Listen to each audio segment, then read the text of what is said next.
Hugo, 41, né? 41 bilhões, é isso? Que ontem, em valor de mercado, os bancos 42. Perderam. 41 bilhões. Como é que está hoje o mercado, a percepção?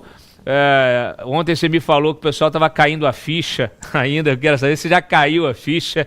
Eu sei que, assim, os porta-vozes, né, na imprensa dos banqueiros estão trazendo justamente a aflição, né? A gente trouxe em primeira mão ainda na noite de anteontem o desespero, o apavoro, né, em relação a essa decisão do Flávio Dino. Muita gente acha que essa decisão não tem o alcance que ela deveria ter, mas a gente sabe também que essas decisões do STF elas têm o alcance e a aplicação que eles quiserem que tenha, né, a menos que a sociedade realmente se levante e se coloque contra, né, o arbítrio e o atropelo.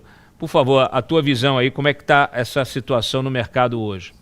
Hoje os bancos estão ali praticamente estáveis, tá, Dantas? No 0-0, levemente em alta alguns, né?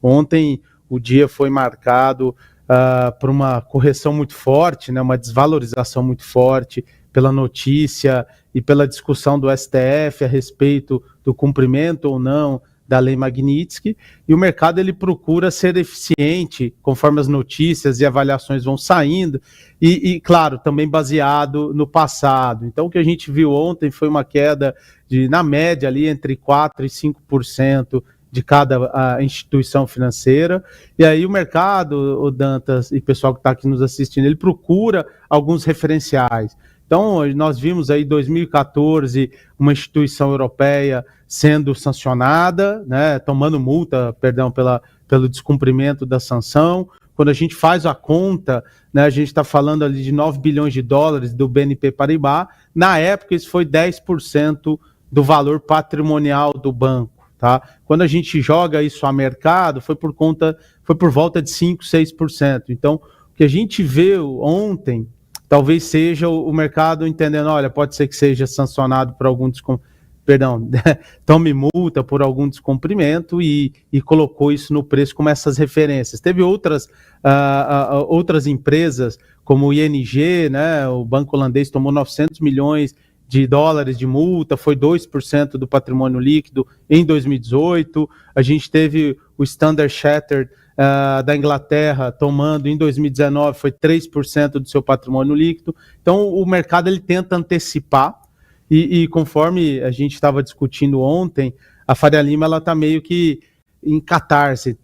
Não sei se ela entendeu ainda o tamanho do problema que é você enfrentar os Estados Unidos, a maior economia global, a que detém o maior fluxo de capital para o Brasil, a que investe direto 6 vezes mais do que a China. Então, se a gente perde esse parceiro, é um impacto de pelo menos por volta ali de 4%, 5% do PIB, a depender do percentual de participação dos investimentos direto naquele ano. Vem na média por 20%, né, e de longe os Estados Unidos é o maior. Então o mercado está em modo, vamos chamar, brasilidade, jeitinho brasileiro, vai dar um jeitinho, a gente consegue aqui passar por cima disso, e não é bem essa...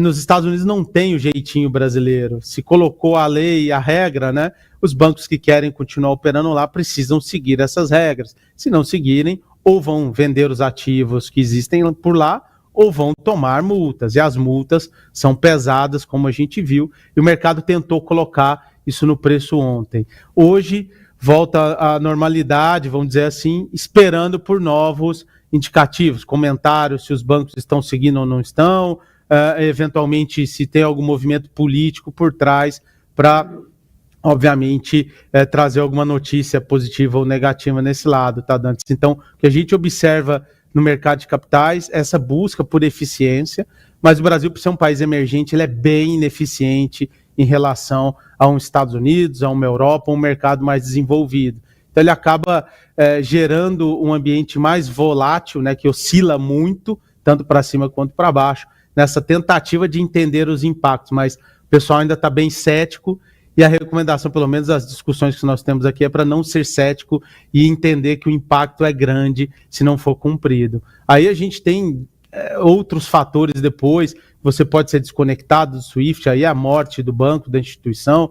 Você pode perder acordos comerciais e investidas em seguradoras, em cartão de crédito, em fundos de investimento. E isso, quando a gente soma, né, faz o somatório, é a receita de um banco no final do dia. O banco é nada mais do que um intermediador de recursos. Se você perde essa sua força, você não é capaz mais de gerar essa intermediação de recursos, e aí você perde retorno, perde receita e começa a ter prejuízos bilionários, tá? Então, quando a gente soma esses 41 bilhões de reais, a gente vê ali mais ou menos 2, 3% do patrimônio líquido desses bancos. Então, uma referência do que eu acabei de falar de notícias do passado e de outras empresas, tá? Olha só, deixa eu te perguntar um negócio.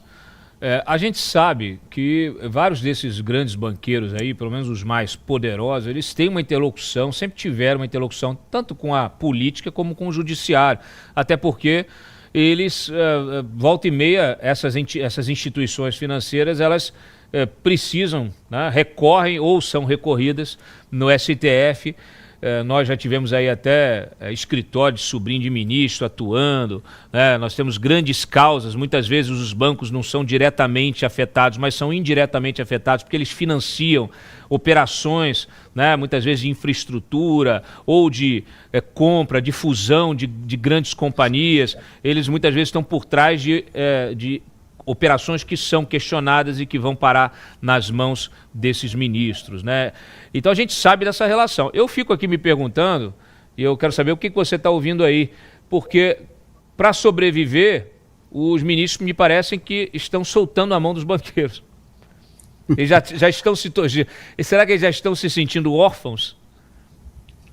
Olha, Dantas, por tudo que saiu de comentário de mercado, notícias, também entrevistas em jornais de analistas, gestores, é o caminho de que os bancos vão sim cumprir a Lei Magnitsky, porque tem bilhões de investimentos nos Estados Unidos, mas também a relação no sistema financeiro com os Estados Unidos é muito grande. Falei do exemplo de seguros, cartão de crédito, fundos de investimento.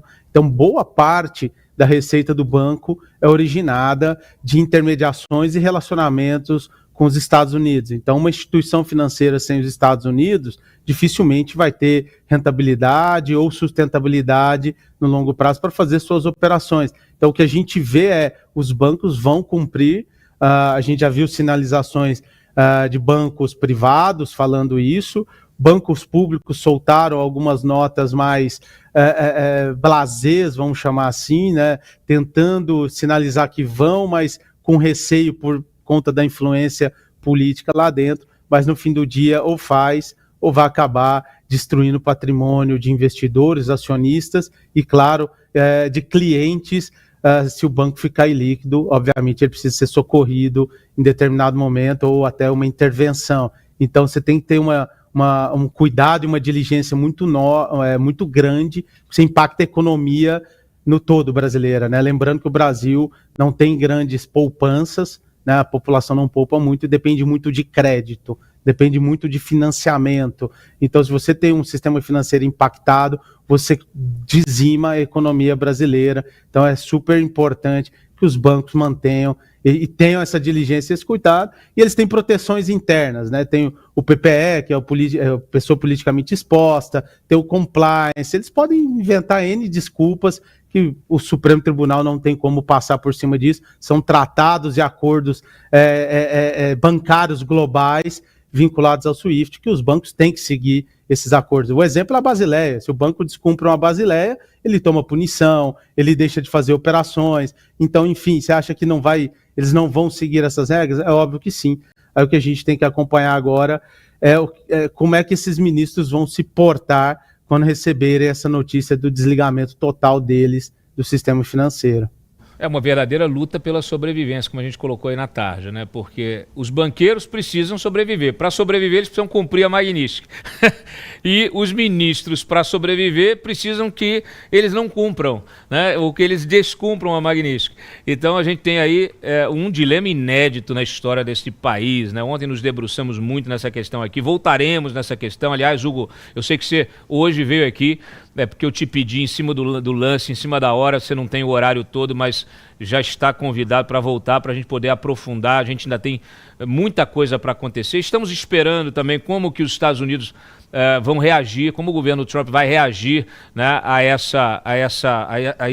esse novo desdobramento, né, com a decisão do Dino. A gente já teve uma manifestação lá do Bureau, né, do Western Hemisphere, que é o escritório do Departamento de Estado dedicado ao hemisfério ocidental, que ontem fez uma postagem no X. Mas a gente sabe que aquilo ali é apenas, vamos dizer assim, uma reação imediata e superficial. A gente precisa saber como efetivamente o Departamento de Estado vai reagir, o Departamento do Tesouro, porque ele pode amanhã, né, tá aplicando novas sanções contra o próprio Flávio Dino, que agora ele entrou no jogo, né? Entrou no jogo para ajudar o Alexandre de Moraes, claramente, e a Magnitsky, ela pune aqueles que tentam ajudar de qualquer maneira, seja do ponto de vista financeiro ou não financeiro, através de serviços financeiros ou não, né? A gente já abordou isso também, eu escrevi um artigo longo sobre isso,